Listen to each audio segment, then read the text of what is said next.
The Cardiff giant was one of the U.S.'s most famous archaeological hoaxes of all time.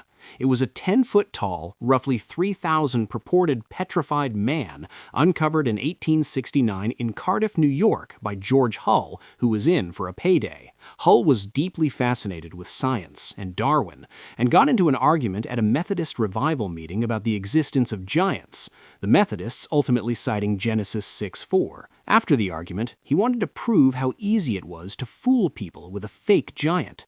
So he got to work. In 1868, he hired men to quarry out a block of gypsum in Iowa, telling them it was intended for a monument for Abe Lincoln in Washington.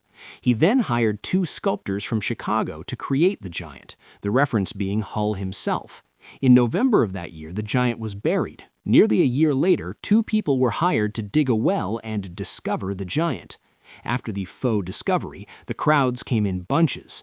Charging 50 cents for 15 minutes of viewing time, the giant became an instant hit sideshow. Eventually, Hull sold his part interest for $23,000, an equivalent of $572,000 today, to a syndicate of men who moved the statue to Syracuse. The sideshow in Syracuse became such a hit, it even drew in the likes of famous showman P.T. Barnum, who offered to buy the giant for $50,000. When the syndicate refused, Barnum plaster copied it and suggested he had the real giant. In 1869, a year later, Hull would come forward and confessed everything to the press.